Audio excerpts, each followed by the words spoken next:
Vous êtes-vous déjà demandé quel outil dématérialisé permettrait d'améliorer le parcours de santé pour les patients et les professionnels ? Le programme Parcours de Cézanne permet de faciliter l'orientation du patient vers l'offre de santé appropriée, de partager entre professionnels sur les bonnes pratiques, de développer le lien opérationnel dans la prise en charge et le suivi patient, et de favoriser la prévention. Prenons un exemple, nous sommes à la Toussuire, Jules, 3 ans en vacances, se casse la cheville. Après avoir été opéré en urgence à l'hôpital de Chambéry, il est orienté grâce au ROR vers le service de pédiatrie à proximité de son domicile, Poissy. Le ROR, répertoire opérationnel des ressources, est un outil numérique régional qui permet de rechercher l'offre de soins la plus adaptée. Les ROR de chaque région sont en capacité de s'interroger entre eux. Quand Jules rentre chez lui, Sarah, infirmière libérale, passe lui retirer ses points de suture. Grâce à l'outil Lisa, Sarah a accès en mobilité au planning de ses patients. Lisa est un outil d'aide à la coordination des acteurs du parcours de santé. Sarah intervient également auprès d'André, 85 ans. Grâce à Lisa, elle peut visualiser l'ensemble des professionnels et aidants qui interviennent auprès d'André et a accès à toutes leurs coordonnées. Elle peut ainsi contacter Pierre, le médecin traitant, qui va la recevoir dans la journée.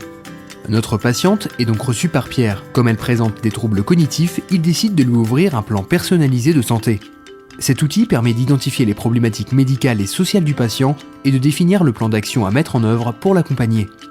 En parallèle, il se sert de l'outil Via Trajectoire pour trouver un accueil de jour au sein d'un établissement d'hébergement pour personnes âgées dépendantes. Élise, la patiente suivante de Pierre, est enceinte de 2 mois. Grâce à la roulette dématérialisée disponible dans IJ-Protocol, il peut donner à Élise les dates d'accouchement et de congé maternité. IJ-Protocol est une application qui met à disposition des professionnels des protocoles et des calculateurs métiers.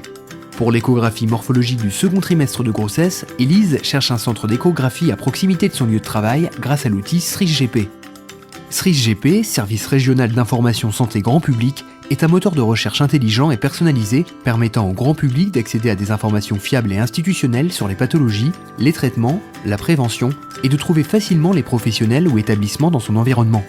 En consultant les informations sur la grossesse, Élise réalise qu'elle aurait dû consulter pour les douleurs qu'elle ressent depuis quelques jours. Elle se rend donc aux urgences obstétricales proches de son travail. Jeanne, sage-femme à la clinique, diagnostique une menace d'accouchement prématuré et Élise doit être transférée vers une maternité de niveau 3. Jeanne s'appuie donc sur Transfert Périnatal Île-de-France, un outil d'aide à l'orientation et de partage d'informations entre 2 maternités.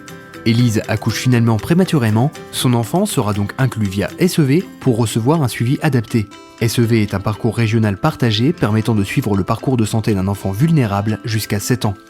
Patients ou professionnels de santé, le programme Parcours facilite les soins et la prise en charge des patients à l'aide d'outils numériques ciblés, performants et sécurisés.